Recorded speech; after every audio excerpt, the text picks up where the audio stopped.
Hello, my friends. Hello, it's Matthew Street. Welcome to my channel. As always, I truly appreciate being here. And folks, any of you that have been watching my channel recently in the last several weeks, you'll know that I've done a series of videos about a unofficial fan club only company out there called Voodoo Records, who has released some really great compilations, solo Beatle compilations. I'm talking stuff like the best of George Harrison, 3 CD set. The best of Ringo Starr, an outstanding 4 CD set. And the best of Paul McCartney, an outstanding 6 CD set.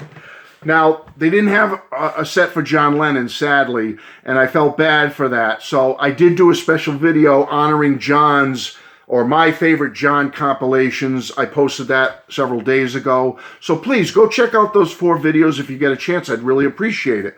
But it got me thinking about solo Beatles compilations. And I said, well, let's go way back to the original 4 in the 1970s when all 4 Beatles got solo releases, compilation, best of, greatest hits releases, and let's rank them and talk about each one for a couple of minutes. So I thought I'd do that, folks. Now, when I say that, I am not putting down any of these compilations. Even the number 4 one is an A album in my book. Why? Because there's no bad music on any of these 4 compilations. It's the Beatles. It's the solo Beatles. It's fabulous. There's nothing bad here. But I'm basically ranking my least favorite to my most favorite. They're all favorites. Okay? I love them all. I cherish them because they bring back memories of my high school years when I was a teenager, and I love them, and I bought each one of them when they came out, and I have them all to this day. So let's get started. Let's talk about these solo Beatles compilations from the 1970s. Now, preface this with the Beatles' contract with EMI, Capitol, whatever you want to call it, ended in the mid-70s. Now, John, George, and Ringo didn't re-sign it all, so theirs pretty much by 75, they were done with Capitol EMI, and they were free to do whatever they wanted.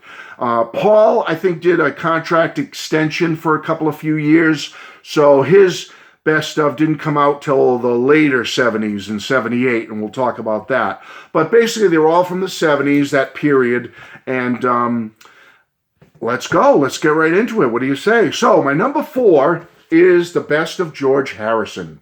Came out November 8th, 1976. This was the beginning of my sophomore year in high school.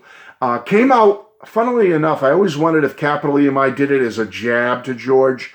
He was trying to come out with his first ever album on Dark Horse Records called 33 1/3, which I love. I bought it right away, one of my favorite George albums ever. But they released this like right around the exact same time. You wonder if they were trying to put a little jab into George, like, hey, we'll take away some of your sales, George. We'll put this out at the same time. I don't know, but I think they could have.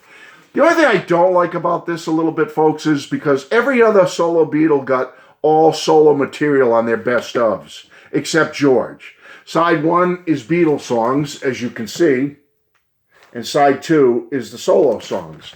Well, why do that? I mean, the music is wonderful. I love having all of George's Beatles songs all on one side of an album. That's pretty unique.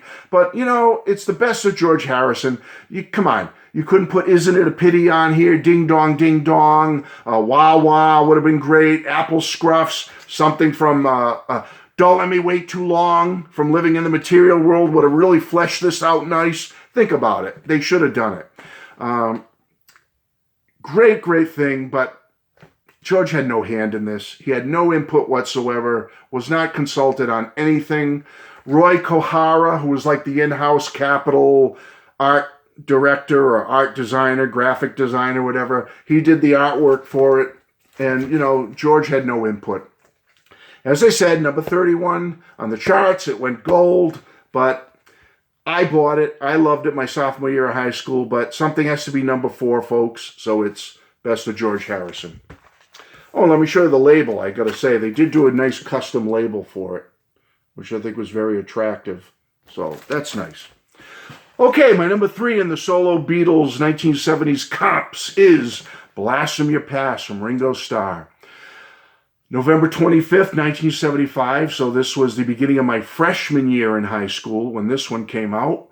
And this was Ringo's last one under Capital EMI, and I think he still, though, had a little bit of involvement in it. Correct me if I'm wrong, someone, but I think Ringo had a little more input in this. George had none in his, but Ringo had, I think, a little bit in his. It's a great little comp. One thing makes it a little better than the George one is it's all Ringo solo material. So right there it gets some points because it's all Ringo solo material. I think it made number 30 on the charts. It's again another Roy Kohara design job. He did it, like he did several of the mid to late 70s Beatles comps designs as well, but he definitely did this one. And I like this one. For the first ever best of Ringo, I think it's well done. I enjoy it and like it. To this day, I'm glad I have it in my collection. But the one thing I really love about it is the label. I don't know what you have on your label, but whatever edition mine is, it's on the red, black vinyl with a red apple with white lettering. Look at that. That is one of the most beautiful labels I have ever seen in my life. I love that.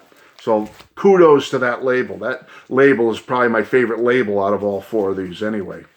All right, number 2 in my best of the 70s comps for the solo Beatles is John Lennon, Shaved Fish.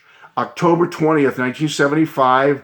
So again, like Ringo, it's the beginning of my freshman year in high school. And John's Rock and Roll had come out earlier in the year. And I mean, call me crazy, but I've always loved John's Rock and Roll album. All right, overproduced or not, whatever you want to say. But when I was that teenager, I was coming off of 8th grade when Rock and Roll came out. I loved it. And so I was very excited in the fall of that year, 75, freshman high school, to get this. I was so happy to have it. It was very cool because there's I think on Ringo there's a few songs also that had never been on LP before.